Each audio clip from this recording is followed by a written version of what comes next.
Hello everybody, welcome to another episode of BOHNAFIDE.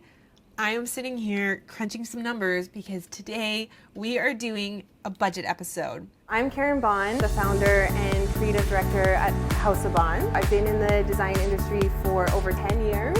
I decided to do an entire series around my own personal home renovation. Welcome to my home.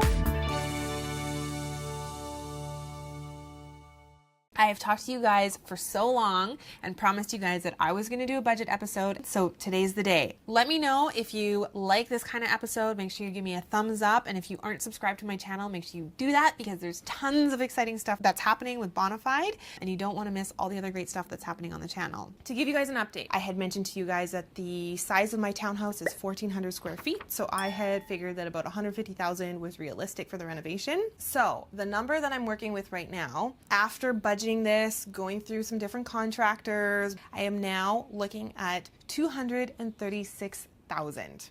This is a normal part of the process, so I deal with this from the design side with our clients all the time, where I always say, you know what, we're going to produce a good set of drawings. We're going to pick all of our finishes and materials and design the space exactly the way that you want it. We're going to price everything, and then we're going to leave a little bit of room in between getting our prices and starting construction so that if we need to scale back in some areas, we have time to do that before we start construction. So you guys ready? I'm going to just break down my budget for you, tell you what I'm working with right now, explain where I think I can save some money. You guys are just going to get a very real, authentic, and genuine inside look at how much all of this stuff costs.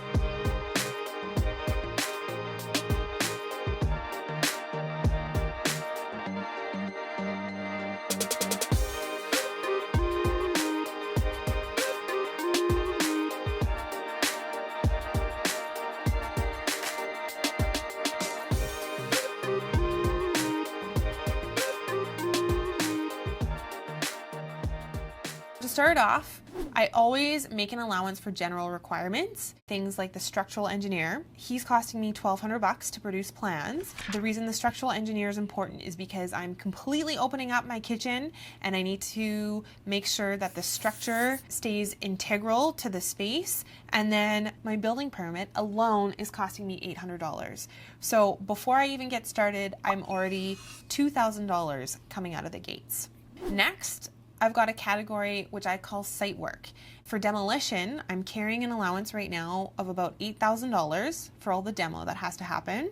Don't forget, we're opening up the kitchen, and then we're also completely moving the master bathroom and flipping the bathroom and closet. So there's quite a bit of demo work that has to happen. What I'm foreseeing with site prep is really going to be things like making sure the subfloor is in good condition. We're not going to know that until the carpet comes up and the laminate comes up.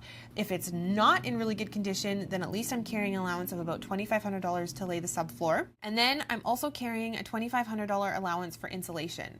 So as we take down walls and we need to put up new walls, I'm expecting that we're going to have to insulate some of the walls. So I'm also carrying a small budget of $2,500 for insulation. So just for site work alone, I've got an allowance of $13,000 for site work. I guess I do want to say Vancouver is a very, very expensive real estate market. Construction costs are also very, very expensive in Vancouver. Depending on where you live, you might be flabbergasted at these prices, but hey, I've gone through multiple different contractors to get these numbers solidified, so it is what it is. So next up, I'm carrying an allowance of $12,000 for framing. I think that might be a little bit high, so I think I can shave a little bit off of the framing budget. And I've also got an allowance for about $10,000 in drywall. I think that might also be a little bit high, but essentially to get the walls just back up and in place and get them drywalled, it's going to cost me about $22,000. So you can see that the budget is adding up really quickly already. Now for flooring, you guys have seen this flooring and you've helped me pick this flooring. This is the color Rome from Divine Hardwood that are part of the Cosmopolitan collection, which I helped them design. The Cosmopolitan collection is a little bit more of an expensive product, but it's well worth it in my opinion, because it is a wide plank, there is so much texture in the board, and it is a really good quality flooring. And I also picked a carpet from Divine. So you haven't seen the carpet yet. The carpet is just a really simple carpet. It's a nice neutral tone. It's very plush, soft on your feet. It's not an expensive carpet. This really only costs about a few bucks a square foot, but I've got a budget of about $15,000 to install the flooring throughout the entire space. So when we're doing spec homes, we might try to get as low as $5 a square foot, $6 a square foot if we can. But in a high-end home, and I'm considering now my place being high-end, having $12 to $15 a square foot installed for flooring is usually a typical number that you'd be working with. So I'm just double checking all my numbers here, cross-referencing what's happening. And I would highly recommend that if you're doing a renovation, you have to spend a lot of time on your budget so that you know what you're spending and where you can save too. Let's stay on the main floor and talk about the kitchen. We've already made an allowance for the flooring throughout the whole house. The cabinetry for the kitchen, I'm really committed to doing the black cabinets. You guys have all seen this and love this just as much as I do, which is really exciting. I'm carrying an allowance of about $16,000 for my kitchen cabinetry. Now for my countertops, I showed you in my last episode, I really want to use this marble, and this is not an inexpensive product. So this marble retails for about $65 a square foot. That's pretty typical for marble. Marble will usually run anywhere from about $45 up to, could be $145. So there's a big range when it comes to marble, but you are paying for a really amazing product and a really beautiful look. I've carried an allowance of about $3,000 for the countertops for marble, and that's just going to be around the back counter. And I want to run this marble up on the backsplash. And now my house is going to be completely open. You're going to see the marble as soon as you come into the house. So I feel like it's got to be really dramatic. On the other hand, I've been talking about doing a butcher block on my kitchen island. I really love the combination of the wood, the marble, the black. So I think having some wood tones in the kitchen is going to be really amazing. And the great thing is that IKEA, I was checking just last night, actually has the perfect size. There's one size that I need to get, which I just need to cut off a little bit, but it fits my island perfectly. And that entire piece is only going to cost me $280. So that's a place where I'm definitely going to be saving some money, is on the kitchen island. To install the countertops, I am carrying a budget of about $2,000. I'm also carrying a plumbing budget of $6,000 for the kitchen. And that includes the labor as well as the fixtures. Remember, the labor is going to be a big component of the plumbing because I am moving plumbing fixtures around. And then I've got a $5,000 budget for electrical. So that's all my lighting, running new outlets, and my appliances are going to cost me about $12,000. So altogether, my budget for my kitchen comes to $44,280. So this is not an inexpensive kitchen renovation at all. The powder room is going to be just a completely cosmetic renovation. So for the plumbing labor, that's only going to cost me about $1,000, and the plumbing fixtures are going to cost about $2,000. The cabinets, you guys have seen this product. I love the idea of bringing wood into the bathrooms. So my powder room cabinet is going to cost about $900. In the powder room, I am not going to go for the expensive marble. Instead, I'm going to do a solid surface. That's like a quartz product. In this case, this is a product by Decton. They do an amazing job of making a solid surface that looks like marble. And right now for the countertops for the powder room, I am carrying a budget of about $1,000 for supply and install. For the electrical budget, I'm carrying an allowance of $1,800.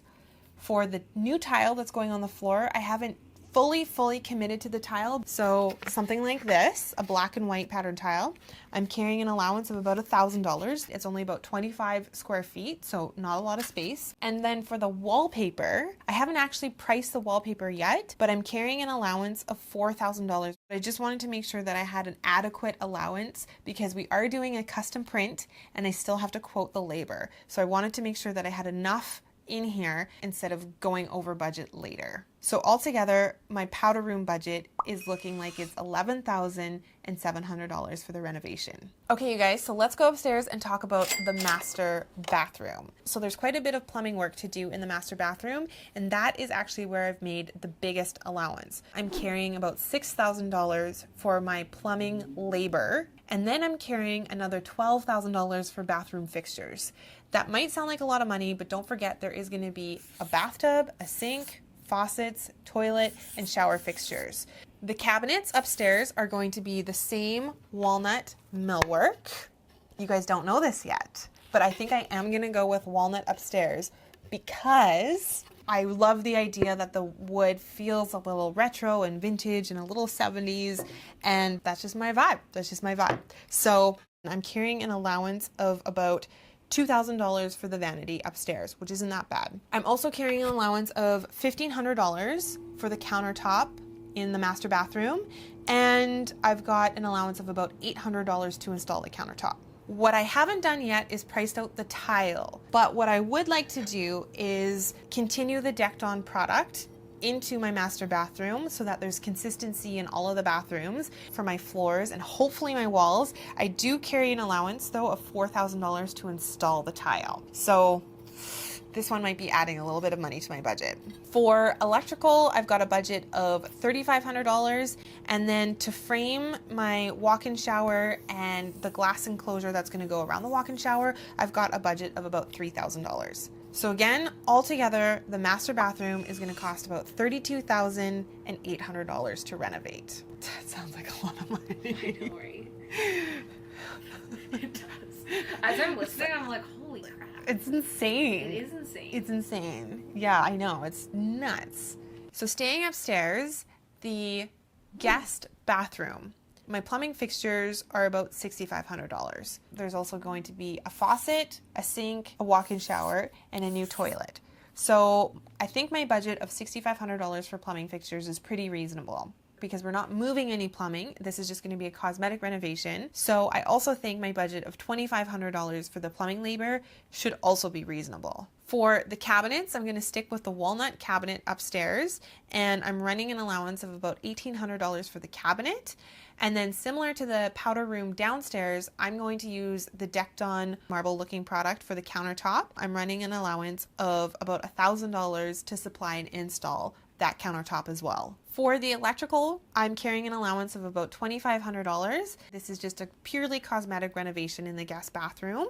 I haven't picked out my wall sconces yet or anything like that, but still $2,500 might be a little bit high, so I could possibly save some money there. For my tile and install, so this is going to be a little bit different because right now I am thinking that I'm going to be doing the decked on tile floor again in the guest bath, but for the shower walls, we're going to have some fun, and I'd like to install a subway tile in the shower.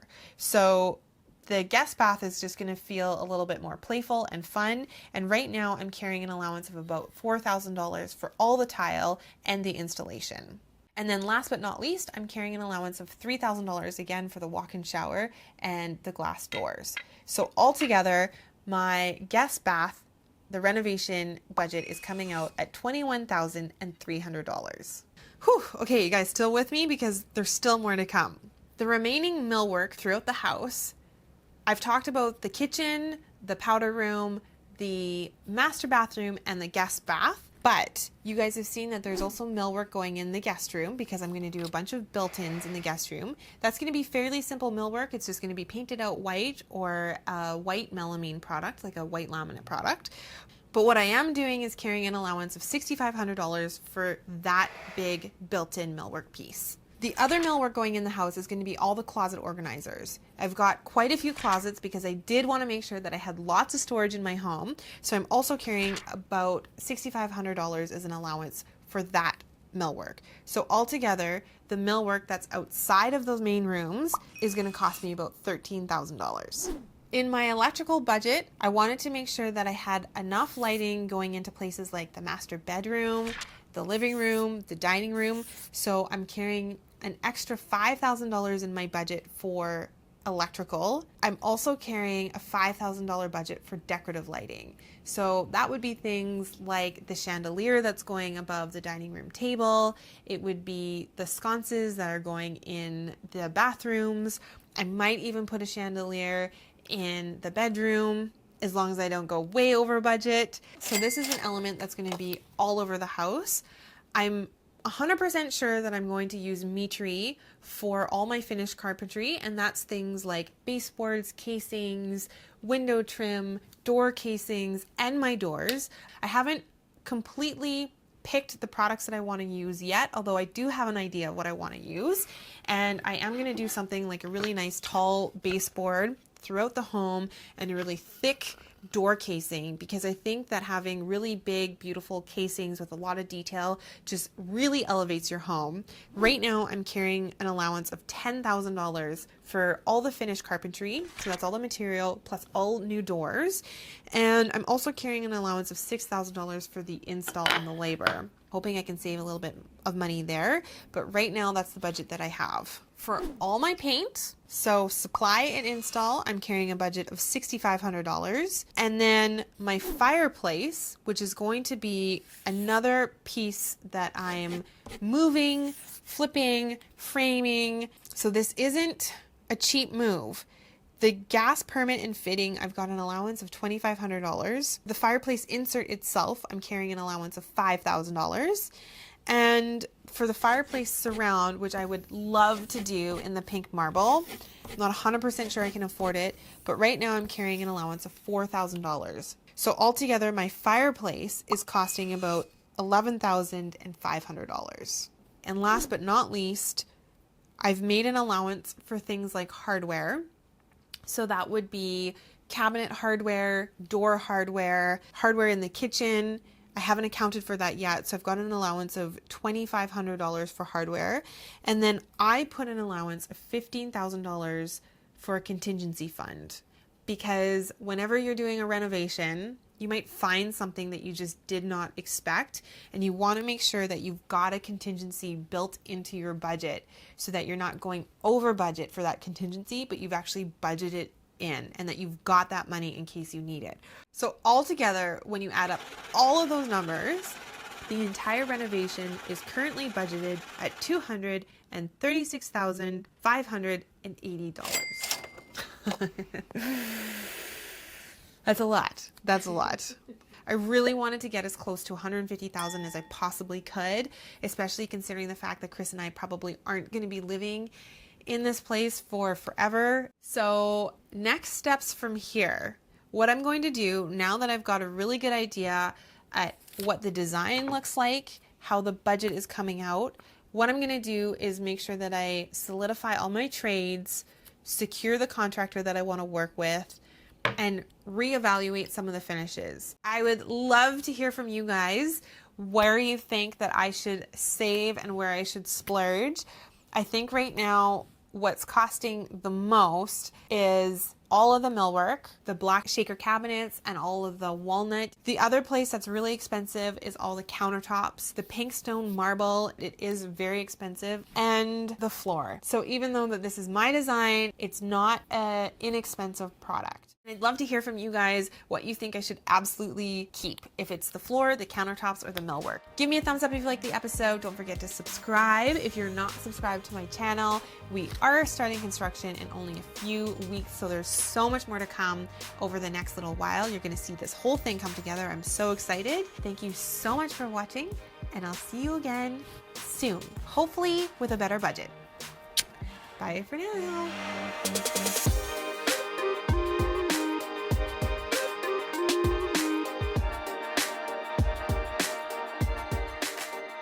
Okay, so CrossFit is done. I am just in the kitchen now making dinner. We're going to be making chicken fajitas for dinner tonight. And do you guys want to see what Oscar's having for dinner tonight? Kibble mixed with barbecue duck. Barbecue pork. Pea shoots. Oh, sorry, barbecue pork. And a little bit of sour cream to top it off. Yeah. Delicious, right, bud? Are you ready for dinner?